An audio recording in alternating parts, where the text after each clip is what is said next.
Hello, and welcome to the first episode of the Hall of Fame Famers at Springfield College podcast.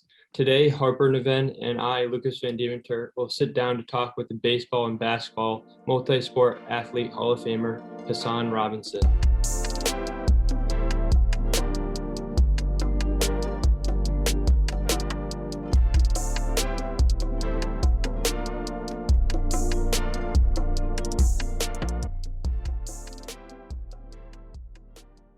In his time at Springfield College, from the fall of '91 to the spring of '95, Hassan Robinson broke the men's basketball all-time scoring record and also broke the D2 NCAA record with a 38-game hitting streak that spanned over the course of his sophomore and junior years. Hassan, thank you very much for joining us today. And how are you doing today? I'm doing great. Thanks for having me, guys. Thank you for joining us. And so I'll just start it off. How did this all start? You came to Springfield College the fall of '91. What drew you to Springfield College? Why did you apply? And what was the deciding factor in coming to Springfield? Right. So, I actually didn't apply to SC. When you're an athlete, it's all about the recruiting process. And I come from a long lineage of SC alum, through the schools that I attended when I was younger. So just to give you an example, I went to a private school in Long Island called Friends Academy, still there, one of the best private schools probably on Long Island. I was recruited there as a basketball player by a coach named Stephen Heffley, who was actually a grad assistant at Springfield College under Dr. Ed Billick. So him and his wife attended Springfield College, and there were numerous staff members at Friends Academy who attended Springfield College. That includes the lacrosse coach, the athletic director, and a couple other coaches, all went to Springfield College. So right there, I already had Springfield College already kind of ingrained in me. But I obviously had the hoop dreams like everyone had when they were younger of going D1 and playing for a big school and, being a hoop star. But, they, with them and my mom, they kept me kind of level-headed. And through the years of going through the high school and the recruiting period, I kind of was pretty much realistic about it. I wanted to play two sports, and I wanted to be a coach and a teacher, just like all of my role models were. So when I went to Friends, I ended up going an extra year of prep school at Cushing Academy. And that was a connection between my basketball coach and the basketball coach at Cushing, who was also the grad assistant under Ed Billick at Springfield College. So I was always just surrounded by Springfield College alum, and that made the choice for me that much easier to choose Springfield. I had probably at least 10 to 12 Division I offers that were like low Division I schools that I could have attended as a scholarship player, but Springfield just had, when I visited, it just had everything that I wanted. I could play two sports. I could major in what I want to major in, and I knew that I could, come out of it as a teacher or a coach. So if you took one of those Division I offers, would you have been able to play baseball and basketball, or you would have had to choose one of those? It would have been tough. I can name a couple of schools that offered me back then. It was Hofstra University, which is on Long Island, and I wanted to pretty much be out of Long Island because I'm from Long Island, New York. And I wanted to be away from Long Island. So Hofstra was a possibility because they wanted me for both sports. St. Peter's College, Old Dominion, schools like that. Old Dominion, it would have been possible pretty much. I would have probably had to choose. But I also didn't want to go to a school where I would have to probably sit for 2 years, kind of make my way up. I just wanted to jump right in and just, from the beginning, play right away. Right. Yeah, so my question for you, you mentioned that you wanted to play two sports in college. You knew you wanted that to happen. So my question is, what was it like being a multi-sport athlete? How did you manage your time with school and playing two sports? Yeah, that's a great question. And it honestly, it wasn't easy at all. So when I first got to SC and knew that I was going to play two sports, my major initially was phys ed. So I wanted as a phys ed major, having the wrong perceptions about phys ed, because I know I wanted to be a teacher. So phys ed and history were probably the two that I was most interested in, but phys ed is what I chose because, all right, I'll just be a phys ed teacher and I'll coach afterwards. And it seemed pretty simple in my mind. But phys ed at Springfield College is a whole nother level. It's a lot encompassed in that major. I mean, it's 18 credits pretty much every semester.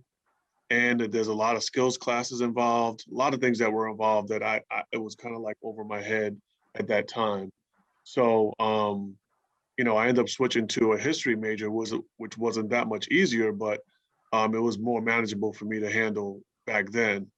And playing two sports, with basketball, we had study halls, we had academic advisors, and you got to remember, we were Division II back then. So um, the philosophy of the school, they didn't really offer a ton of scholarships, but they did have something called an achievement award, which was like pretty much a full scholarship per team. And you could dice it up how you wanted to. You could give partial to athletes, or you can give a full to one person. So I got a full scholarship back then. Um, and, I just had a lot of support from teachers who understood the situation that I was in. Give an example of that, it wasn't like I was treated any differently, like special, but like, during skills classes, like he said, okay, cool, you didn't have to swim on game days, or you didn't have to do this or do that. You just have to make it up in other ways. They were they worked with you with considering that you play two sports. Right. And obviously playing two sports, and you had so many great accomplishments in basketball alone and in baseball alone. So I'm going to throw kind of a tricky question at you.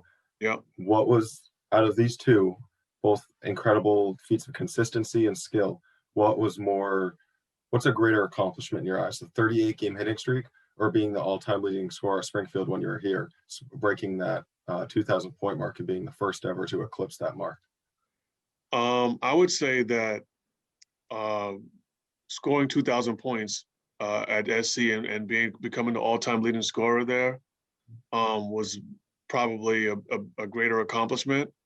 And I'll touch on the baseball in a second, but you got to understand, before Springfield College became Division III, when it was Division II, the people who were the leading scorers before then also competed against Division I schools. I don't know if you saw, like, there was an article that just came out recently how Springfield College upset UMass when Julius Erving was there. Yeah. So there was, if you go down the line, there were a bunch of super athletes who went to Springfield College who could have went to probably a lot of different other schools, but because of the way Springfield College is and the philosophy around it, it was an attractive place to go. So when I competed in the Northeast 10 for basketball, I was competing against all athletes who were pretty much players, but decided to go Division II for some reason or another. So I was competing against Quinnipiac, who, like, schools that are D1 right now, Quinnipiac, Bryant, those schools, Merrimack, Bentley, St. A's, St. Mike. I was competing against them night and day.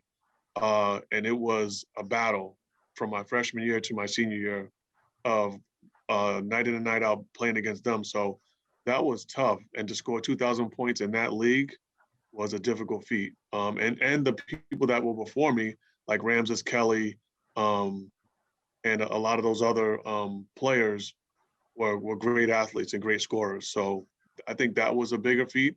And the baseball part of it, I just felt like I can get a hit every game, honestly, in baseball. I don't know. I just had that confidence in baseball where I could, I can always put the bat on the ball and I could run, but I had all the confidence in the world that I can get a hit every game in baseball.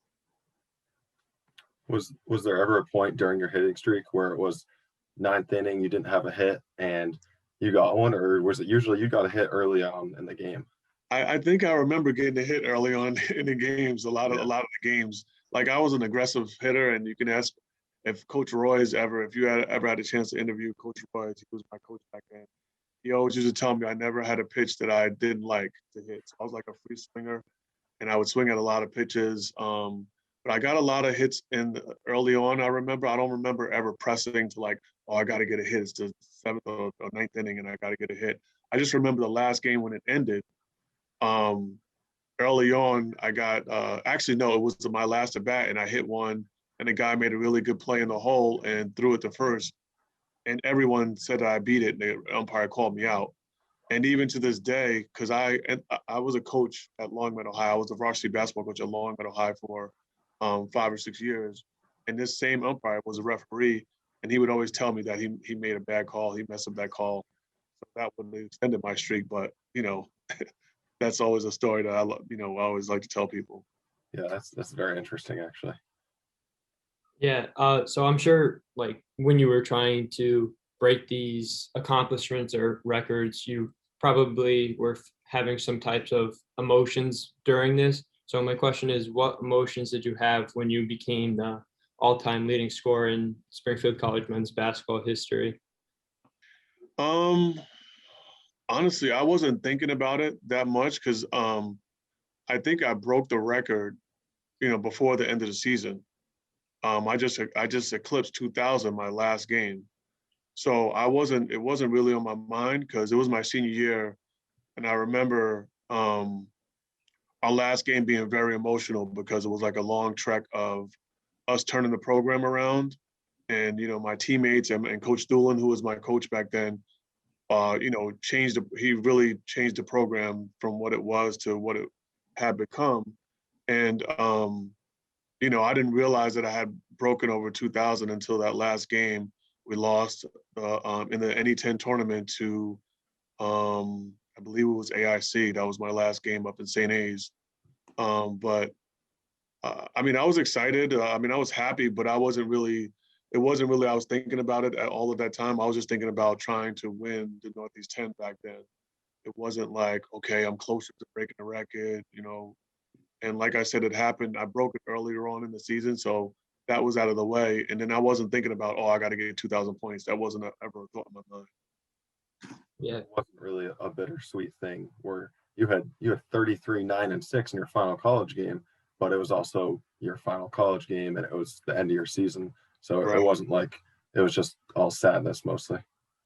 Right. I'm telling you that if you were in that locker room and you can ask any of the people that were in that locker room, at that time, it was really emotional because not only because we had lost a game to end our playoff run, but the fact that we were Coach Mike Doolin's first recruiting class coming into a program that's pretty much finished at the bottom of the NE10 every year before we started. And through those years, we accomplished so much. And we really turned the program around. And then to find out that we were going D3 the next year and know that. And the little thing about that is that we lost our whole recruiting class my senior year because of the fact that we were going Division III. So once people found out we were going Division III, we lost those recruits for that year. So that senior year that we had accomplished so much, we did that without any really new recruits that came in. So there's a lot of things involved with that were really emotional and really that put a cap on my career and my other teammates' careers. how was it when you moved to Division III? Could you tell that the competition was easier or harder, or did you not see any difference? Well, I was never at SC. We were never D3 when I was at SC. So my senior year was the last year of Division II. So we did compete against some Division III teams. They put some on the schedule knowing that we were going to be Division III. There were a couple of teams that were really like Williams was top in the nation back then. But the other schools that we competed against, it was, you could tell the difference of what we were and they were. You're talking about athletes who, when you start going from different levels in college, things change depending on what sport you're talking about. In baseball, you probably wouldn't notice a big change because it doesn't matter. Like in baseball, you can have talent on all different levels that is noticeable, but in basketball, you can notice the difference between the talent level. And you definitely could see that. Do you think your time would have been different at Springfield if you were playing at the D3 level from 91 to 95 when you were there? Like, how do you think that would have affected your time there and just changed your time? If I played in Springfield College was D3 and I was the same athlete that I was back then, I don't know if I would have went to a D3 school, even though I was really attracted to Springfield College and it had a lot of other factors that I wanted to go there, besides sports. But honestly, like a lot of the guys who played on our team would have dominated D3. I mean, there's no question about it. I scored 2003, and this is not any knock on Derek or Jake, but I would have scored a lot of points in D3 for basketball. I would have scored a lot of points. And then baseball, like I said, baseball's a different game. It could have been the same. It could have been a little different, but basketball, I would have scored a lot of points. Right. And going off of, you just mentioned Derek and Jake. So about a year ago from now, you're on Inside the Pride. All three of you were in the same gym together, got to have a little conversation. So just tell us about that and how that filming that episode was like, and how cool it must have been to all be together and honored in the same spot. Well, I thought it was really, really cool. And the thing about it is that I really didn't know Jake as much. I really never had a conversation with him. And even when we filmed that, he had a game that night. So we saw him play, myself and Derek.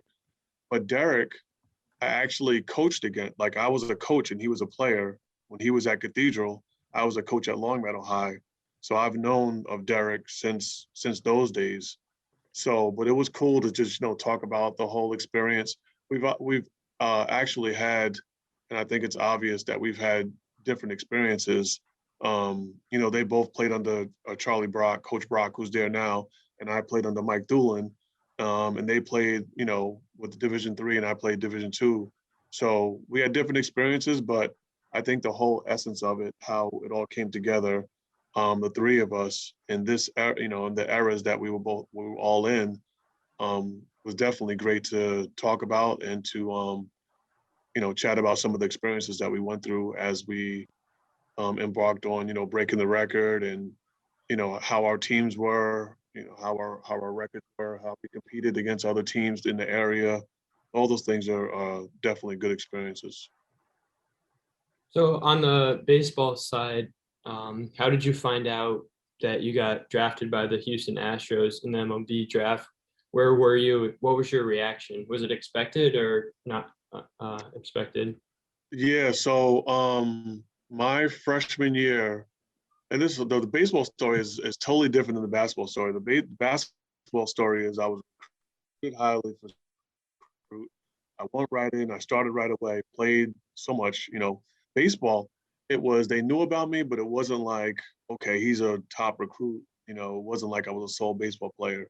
So it was. I didn't even start my freshman year until halfway through the year in baseball, and then when I got the opportunity, I seized the day, and then became a starter. I think it was my first game I started. I hit a home run, and then that was it from there. And then, so as things picked up, and I had a really good freshman year, and then sophomore year, I started off on fire. Like I was just, I was hitting everything. And then when the hitting streak started, the buzz came. It definitely came. And before you know it, there was probably every major league scout at our game at one time. All of our home games, you would see 30-something guys there from every team, every major league team. So we knew about it then once the hitting streak started. And I made all the all-star teams. I played at Fenway for the Fenway game, Division II and III versus Division I. I played in that game 2 years in a row. And then my junior year, I continued the hitting streak, more scouts. Then I started getting phone call, like, they could call you. I was having conversations with a bunch of teams. And the biggest thing that was the question back then, because I was supposed to be a high draft pick, was I going to return to Springfield College to play basketball? Because remember, I got drafted my junior year. And obviously, if I got drafted playing baseball, I wouldn't be able to return my senior year to play baseball, but I could come back to play basketball. So I felt like my commitment to the guys I came in with and to my coach was to return to play basketball. So I was telling every team that I'm going to return back to Springfield to play basketball. So my projections went from rounds 4 and 5, and then I ended up getting drafted in round 12, which was a disappointment, but I mean, I was just happy to be drafted, to be honest with you. And the day I got drafted, I didn't want to be around. I didn't want to be in my hometown or whatever. I actually went to my coach, Coach Wenning, who was in Cushing Academy. He was my basketball coach. I was really close with him. I drove up to his house. He's a big baseball guy too, but I wanted to stay there, and they knew where to call me. They called me there. I wanted to get drafted by the Yankees because I'm a New Yorker and I love the Yankees. But I wasn't disappointed when Houston called me and told me where they drafted me, and I was excited. And that was right after that, it was like, I reported to training camp like that, I believe June. And then I was off and running, and I was back on campus in September. And tell us about that. So you were back on campus in September, played a basketball season, and then how quickly were you with the Astros and their organization in the minor leagues? Like how quickly did everything shift? Right. So I was back on campus and back working out to play basketball my senior year. And then, we went through the whole season, and then spring training is right around the corner. So I left my senior year in March, down to Florida to spring training. And it was cool because all of my professors pretty much gave me independent study projects to finish out that semester, which was very, nice of them to work with me considering the circumstances to try to finish up. So I was down there doing work and handing in assignments as much as I could from down there during spring training. And then I was off to my minor league site right after that.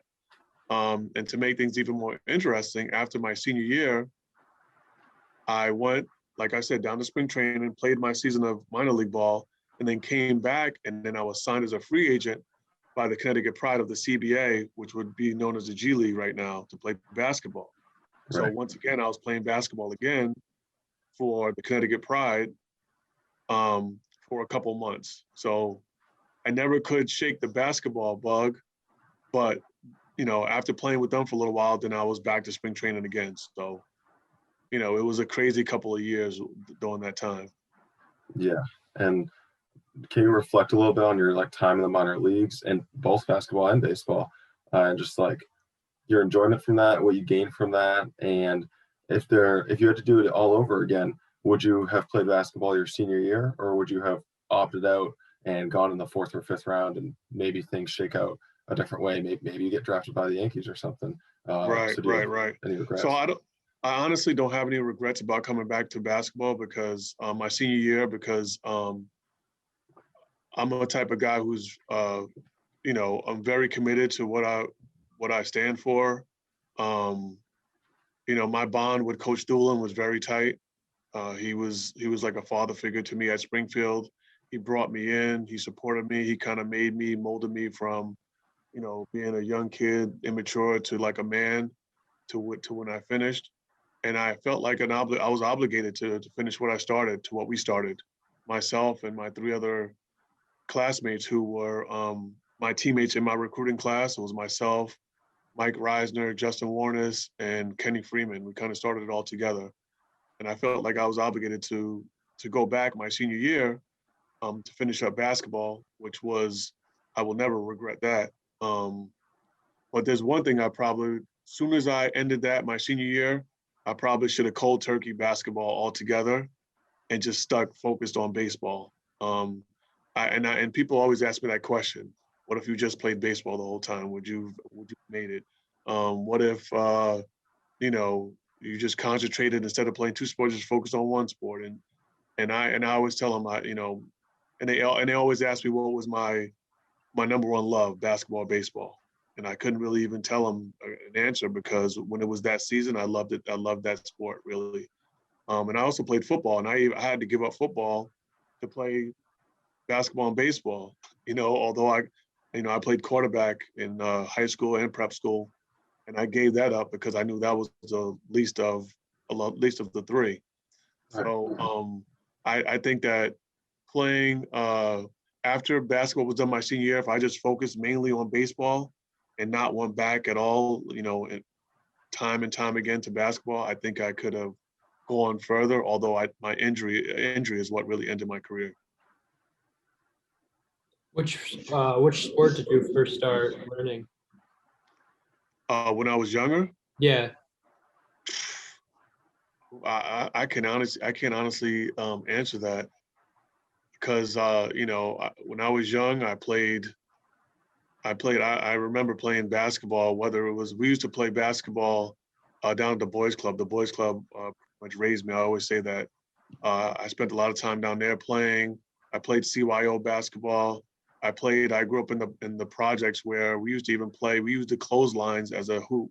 I don't know if you can really visualize it, but we used different things as a hoop because we didn't really have hoops in the projects where I lived. But basketball is probably what I started playing, but I also played a lot of baseball, a lot of wiffle ball. My friends, whose house I used to visit, had a nice backyard. We used to play wiffle ball back there all the time. I played stickball a lot. But then I was a huge football fan. We played a lot of Nerf football and in the street, a lot of street football, two-hand touch, all those things growing up. So I can honestly say whatever season it was, that's the season I loved at that time. So football, basketball, and baseball were all compatible when I was younger. Yeah. Sure. So it sounds like you're just a big sports fanatic growing up, which fits in perfectly for Springfield College. Absolutely. And so I'm going to kind of ask an opposite question. What was your Mhm. favorite memory at Springfield College that was non-athletic, nothing that didn't have to do with baseball or basketball, just something cool you remember at Springfield? Um, I can't really think of like a one-time thing, but I can say overall, it was the relationships I built at Springfield and the friendships that I had from there. And it wasn't only, people that were on the team with me. It was just in general, and you guys probably notice it, Springfield's a really tight-knit community. You don't even realize you're in Springfield when you're at Springfield College. It's like a bubble. And, like on campus, it felt like I knew everyone. Every person that was there, I knew them by name. They knew me. We were able to just build different types of relationships where you can have any type of conversation. You could go out and hang out anywhere. It was just a fun place to be. And the friendships that you have, like I still have to this day. You know what I mean? They just stay with you. They just stick with you. And the way they appreciate you and the way that the trust that's built between people at Springfield is just so significant that it's a lifelong journey that you have that you continue with. It just something about your Springfield College blood that stays within you. So I would say that was probably the most inspirational thing that I love with Springfield. Besides all the sports, the faculty, the professors, the teachers, you end up knowing like personally, all the people that support you there. I mean, I was really cool with security guards. I was cool with everybody, and it just made it that much sweeter to be there. I always wanted to be there on campus. When people went home, I wanted to stay. I didn't want to leave. So that's probably the biggest thing about Springfield that I loved. What would you say your best or your favorite game you ever played in at Springfield College, and why? I would say probably the best game, individual game, was my first basketball game ever. We played against the Russian national team. Me as a freshman, I think I'm 18 years old, and I'm starting for Springfield College, and the Russian national team is doing their tour. Back then, they used to tour, and they used to play against Duke, Kentucky, North Carolina, one other big school, and then they would play us because we were the birthplace of basketball.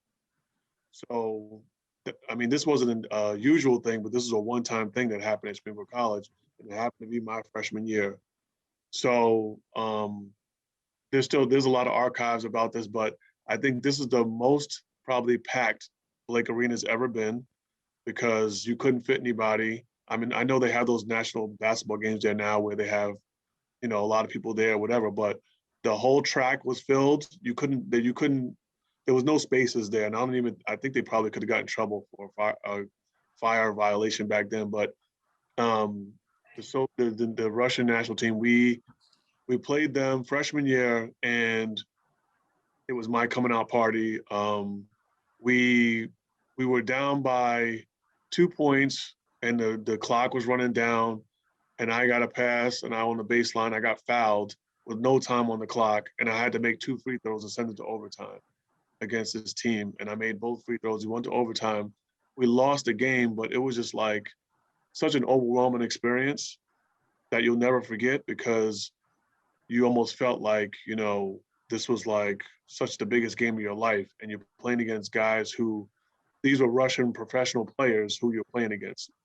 The guy I think I guarded was like 6'8", you know what I mean? But we held our own, and it was like a big moment in Springfield College history.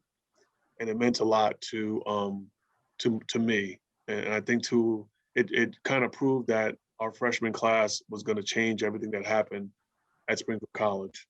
So that would be the one game. And another time I just want to mention, because of baseball, we made it to the College World Series my junior year. And that was big. That was huge, because I don't know what was the other time when they made it to the Division II World Series, but it was a great experience down in Montgomery, Alabama, and we accomplished so much. And we lost our first 2 games both in extra innings after winning. We were up in both games, and we lost both in extra innings, which was a sad point to end our season, but we accomplished a lot during that time. Yeah, you definitely left your left your imprint at Springfield, and was a lot of accomplishments. And that, in a way, is sort of being your imprint on the campus is being continued now that your daughter's at Springfield. And what kind of influence did you have on her coming, and how did you feel when she officially decided that she was going to attend Springfield College?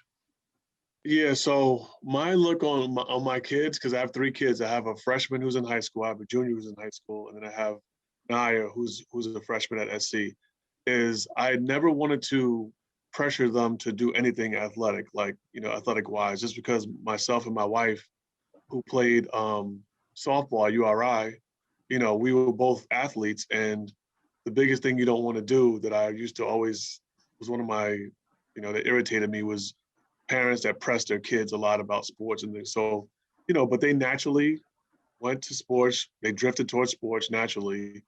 And she found her niche in gymnastics.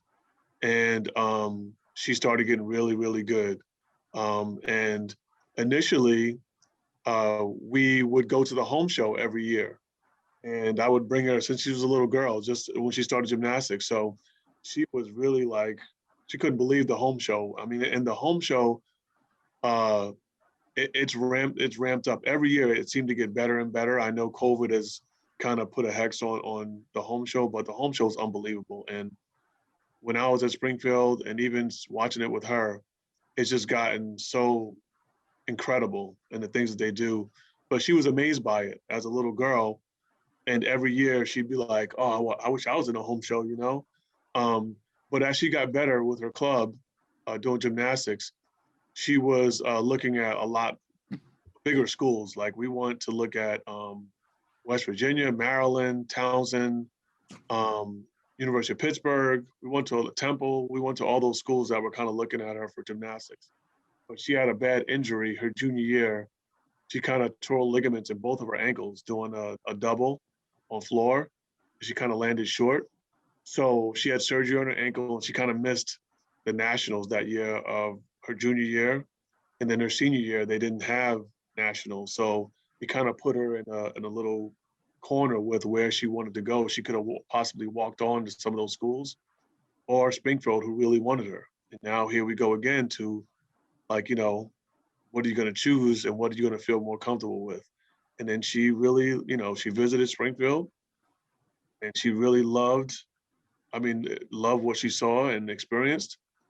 And I think she loves it there. And I know she's there, and she talks about, we have conversations about, what I accomplished there and stuff like that. But I by no means put any pressure on her to do anything that I've done. I just want her to find her own way and kind of find her own road to navigate through, and I'll be there to support her. But I was ecstatic for her to go to Springfield, because I know that she'll be in good hands. And I know that people will be here to support her. and she'll be successful here at SC. Yeah, that's awesome. Completely, you and her completely different like paths to getting there, but in a weird way, somewhat similar too. So that's very interesting. Yep. Yeah, so this next question for me, it's more directed to like your time after college.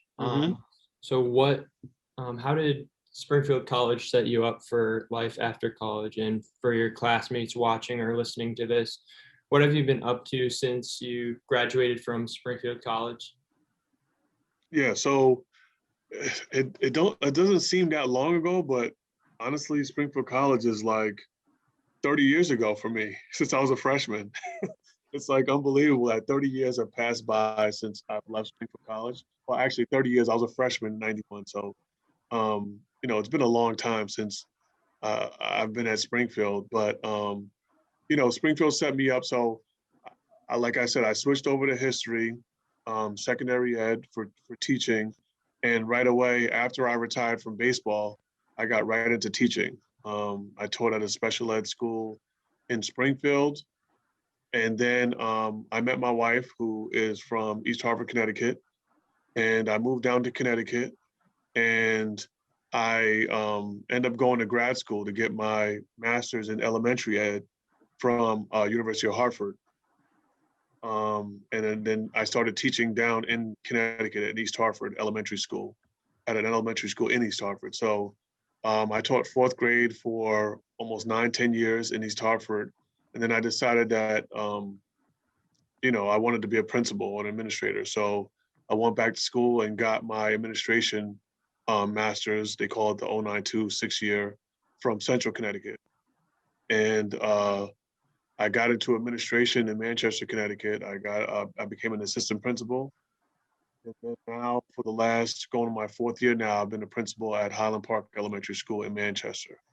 But all along the way, I've been able to still keep in touch with, many people who are still connected with Springfield College, a lot of alumni that are from Springfield. I'm currently on the Alumni Council for Springfield and on the subcommittee of the Alumni of Color subcommittee for Springfield College. So I'm still very connected to Springfield. I'm still in the mix of a lot of things that go on that I like to be a part of. And this is my way of, I want to give back. I want to be there to help people that have come after me that are in similar situations. So I like to be able to help any students, whether they want to network or whether they want to get into education, whatever the case may be. That's part of my mission now, is to kind of give back and to assist and support students at Springfield and my other alma maters that can face challenges, especially students of color that can face challenges and hoops and hurdles that they need support with. So that's pretty much my mission now.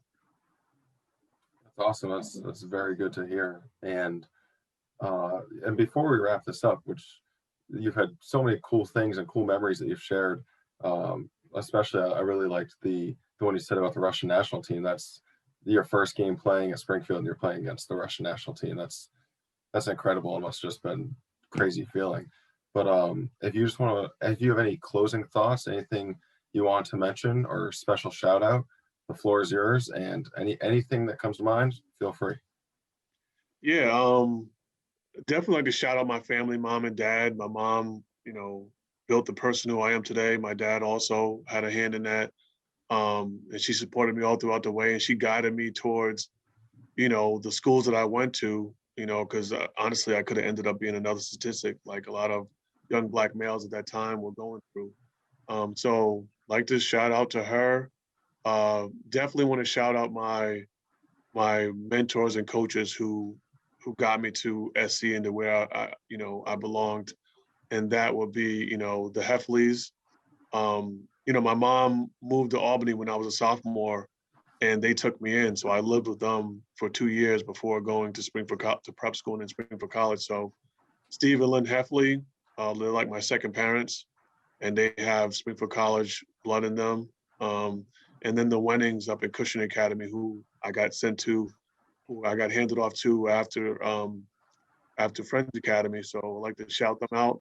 My college coaches there, Coach Roy, who was my baseball coach, who believed in me, and we still have a great relationship to this day.